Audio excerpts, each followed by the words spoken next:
Hello everyone, my name is Shambhavi. Hope you all are doing well. So basically we are going to start a new series and that series is for the interview, right?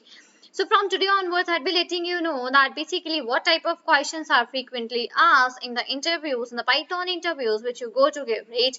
And in that basically I'll be dealing with that particular questions which are frequently asked, and I'll be letting you know the answer that in what we actually need to give out the answer. It's not that someone asks you that what is difference between list and tuple, so you're just gonna tell 10 to 15 differences in that. No, it's not the idea. You need to be very accurate and very precise with your answers. You need to give out only the main points. There is no need to tell a whole story about that particular topic, right? This is the thing that we actually follow whenever we just go to give some interviews. So that particular thing I'm just going to let you know. I'll be telling you that in what ways you need to give out the answers, that what are the things which you need to give, and what are the most asked question in the interviews for the Python interviews, right? So let's get started without wasting out the time. So here goes my very first question, that what is the difference between a list and a tuple? So we all know that what are lists and tuple, right? So lists and tuples are basically some another data types which are used to store different data type values, right? So in list and tuples as well, we can store different values that are having some different data types. This is the use of list and tuple, right? But the use of for both of them is actually same. But what's the difference which comes in the list and the tuple? So let's discuss that thing. The very first difference which is in between list and tuple is that lists are mutable. I would just write here lists are mutable. So I would just write this like this. So basically the very first difference that comes is that lists are actually mutables. Now what about the tuples? So tuples are actually, so I would be writing here tuples are immutable. Immutable. So like this. Now basically what's the difference between a mutable and an immutable? So mutable are the ones which can change and immutable are the ones which actually cannot change. Right, so lists are the mutables one. So it means that list can change and tuples are the immutable one. So that means tuples cannot change. Now what do I just mean from this change and cannot change and all those things? So this means that in list you can just perform some enhancements after you have declared the list. Enhancements in the sense that you can change some values, you can add some new values, you can delete some previous values, and all that things, all these operations actually you can perform in the list. But in tuples it is not at all allowed. In tuples you are not allowed to do some enhancements after you have declared the tuple. So in that case it means you cannot add some new values, you can not delete some previous values, and all those things you cannot apply in tuples, right? So this is the very first difference. Now moving towards the second difference. The second difference goes like that lists are slower than tuples. So I would just write here lists are slower. Okay. And I would just write here that tuples. Okay, just 1 second like this. Okay. And I'll be adding that tuples are let me come a little down. Tuples are faster. Right? So this is the very second difference that goes here. The lists are slower and the tuples are faster. This you all know, right? Now the very third thing that comes here is out the syntax, that syntax for declare a list and syntax for declaring a tuple. There is slight difference in between both of these, right? Let me just add on that thing. So whenever we just declare the list, so syntax for list is basically, I'm just writing here syntax, and that is, let's say I just take a and a is equal to, and I just put on the large brackets, and inside this I'm writing whatever I just want. So lists are always declared inside the large brackets, and moving towards the tuples, so tuples are always declared inside the small brackets, right? So these are the three very basic and the very important differences between the list and tuple. So if someone in the interview, if you're like interviewer is gonna ask that basically what is the difference between list and tuple, so we're just gonna list all these three differences here, right? Now this is the very first question that goes here. I hope that you have got a clear enough fair idea, and even if you just want to learn more about list and tuple and go a little bit deeper into this topic, so you can just refer the I button. So on the I button, my particular video for list and tuple is mentioned. Just click on the I button and you'll be able to visit that video, right? Let's move on to the very second question, and my second question goes at, is Python case sensitive? So what's your answer for this question? And basically I hope that your answer will be absolutely right, that yes. The answer for this question is that yes, Python is a case sensitive language. So let's say you have declared a variable that is a small a, and in the print statement you are writing capital A, and capital A is not declared in that question. So it is gonna give you error that basically this is not defined. Other than this, let's take another example. Let's say you are using out the print statement. So in that print statement the P is small, but if you make that P capital, so in that case this will be a case sensitive language, because as the things are actually declared, you just need to write out that particular thing only. You cannot change anything into that thing, right? If you miss a particular semicolon also, if you miss the colon also, then also it gives you the error, right? That is actually which is the terms which specifies that yes, Python is a case sensitive language, right? So this goes about the Python. Second question goes like this. Now, third question, that what does colon colon minus 1 do? Now, my third question goes here like this. Now, this is actually a very important question that is actually asked in many a times. Okay, what does colon colon minus 1 do? So actually if you have learned Python very seriously and very carefully, so first of all you'll be able to guess that this is a question from the slicing techniques, right? We have a slicing technique in Python programming language. So this is a particular topic that comes in the slicing technique. Now what you need to do here is that have a look that firstly this is a slicing. Other than this, where here basically what is used, so the thing that is actually used here is negative indexing, right? You are able to use out the negative indexing here, right? That is -1. So now let me let you know that how you are just going to answer out this question. So let me just write that colon colon -1, right? This colon colon -1, it is actually, I would be writing here, is used to reverse, I would be writing it's used to reverse the order, is used to reverse the order of an array or a sequence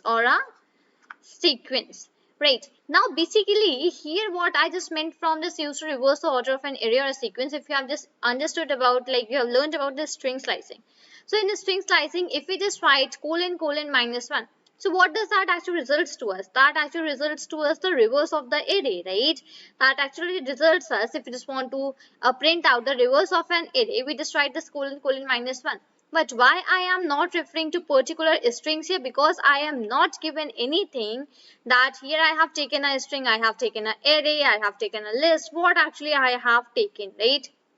So in this case, you are not going to take a specifically topic that is a strings or any array. So you're just going to write that colon colon -1 is used to reverse the order of an array or a sequence. Basically, this is the example for the colon colon -1.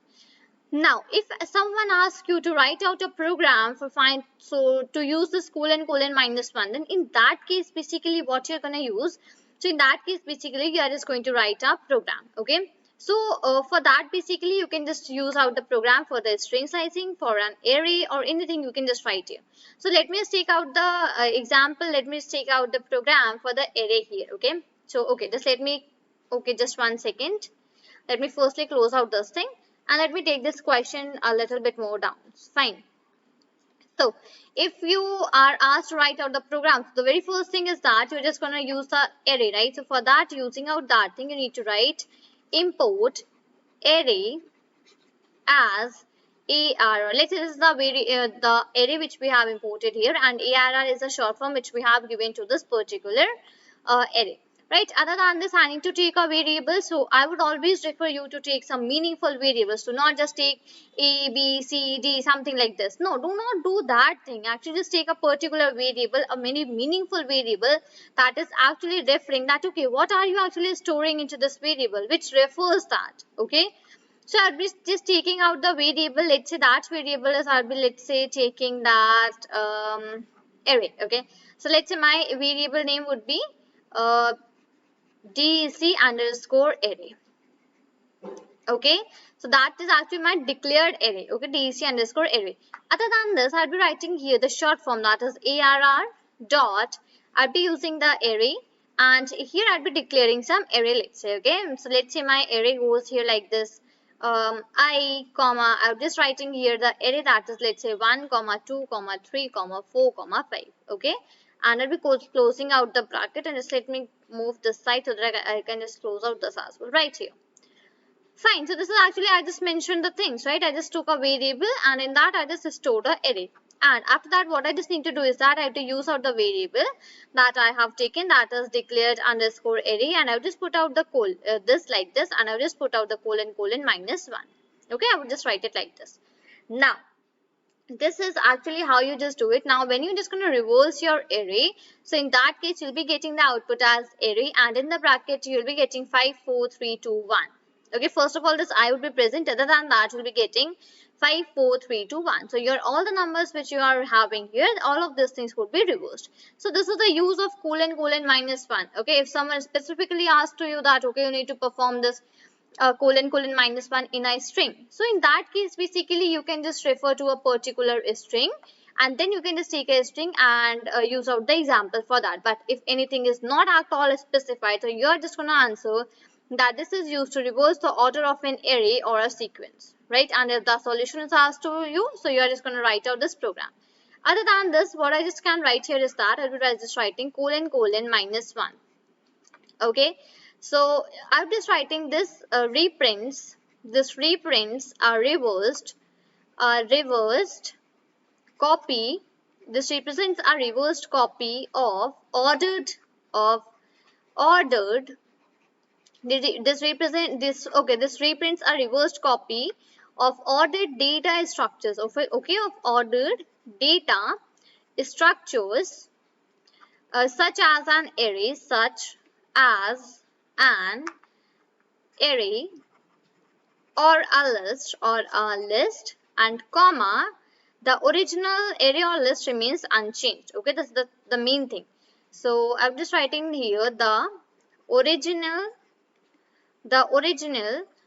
data structure. I'm just writing here DS for the data structure. Okay, the original data structure remains unchanged. So the very thing that goes here is that if you're just going to apply this colon -1, so in that case there will be no effect on your real list or real array, whatever you have mentioned. Okay, it will actually just give you the output for that particular thing where you have just used out that colon -1. It will not at all affect to your real array. So this is also a very important question which comes, that if you just use out some slicing technique, so that slicing technique, does that actually effect on your real strings, real data structures or not? So in that case the answer would be no, it does not affect my real structure. It basically, the original data structure, whichever it is, it actually remains the unchanged one.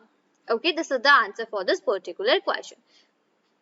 So I hope I had made this thing very clear to you, that how we just basically use out the slicing technique, that is colon -1, right? Now let's move out to some another question which we have here. Let me just write out that. Okay, I'm so sorry. Let me just take it to upside like this. Okay, the fourth question goes like that, how you comment multiple lines in Python. Okay, so first of all, the very first question is that what is multiple lines in Python? So in that you are just going to write. I will just let you know.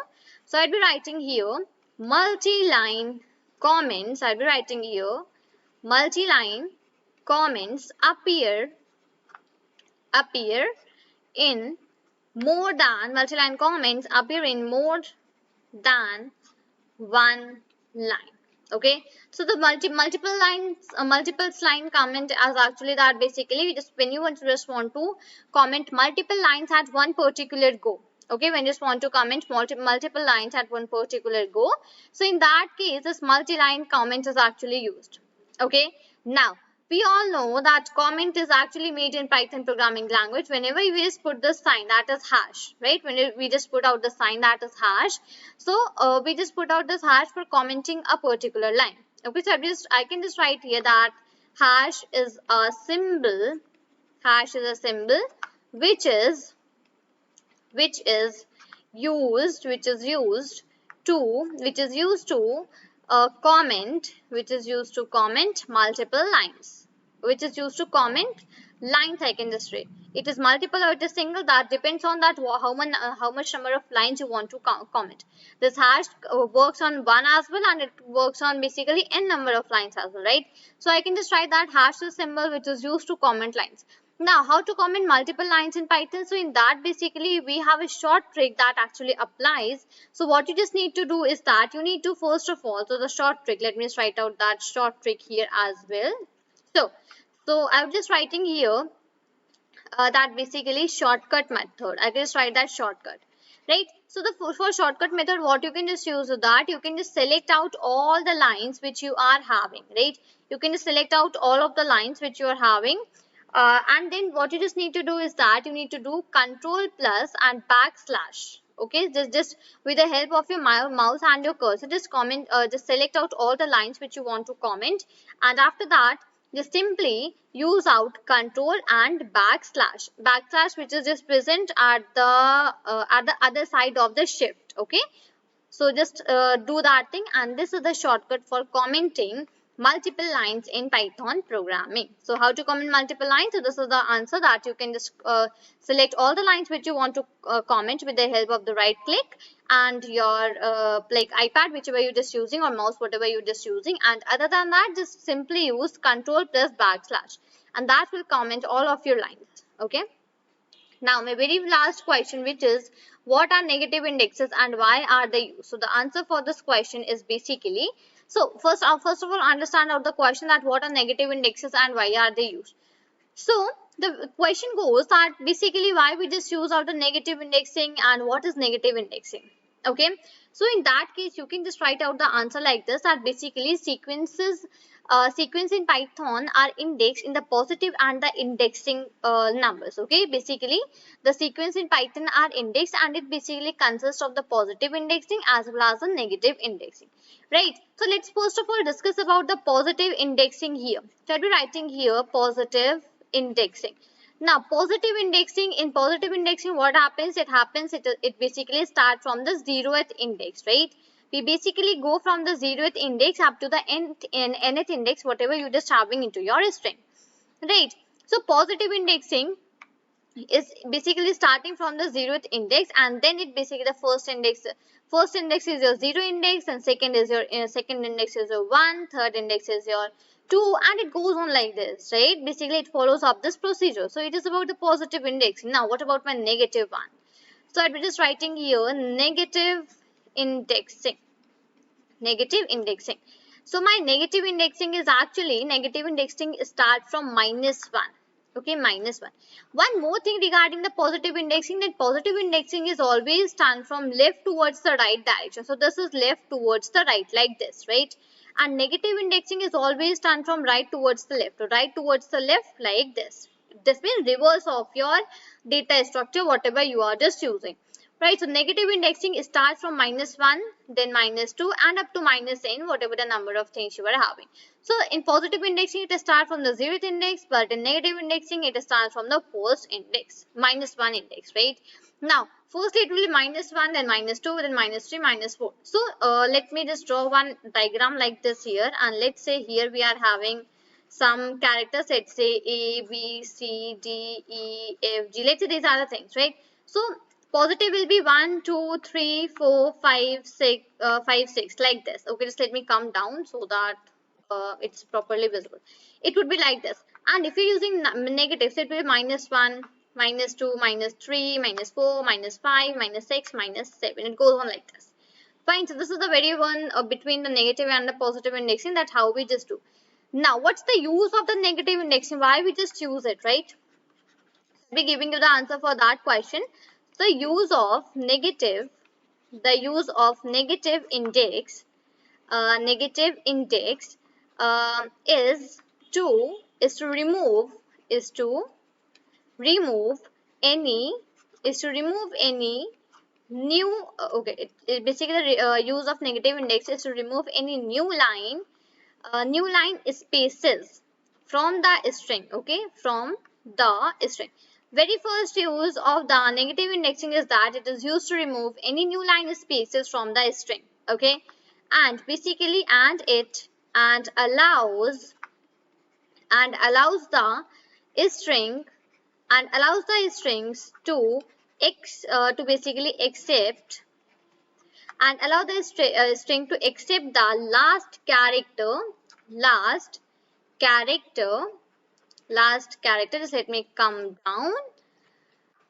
Last character is given given as, let's say I just take a variable that is a and I just write colon -1. So basically this is actually help us to take out the last character as well in the negative indexing, right? Now other than this, what is the another use of the negative indexes? So the negative index is also used to show out the index to represent the string in correct order. Okay, this is the another use that negative indexing is also used to show the index. Okay, to show the index to represent the string in correct order. It shows the basically the index to represent the string in the correct order, right?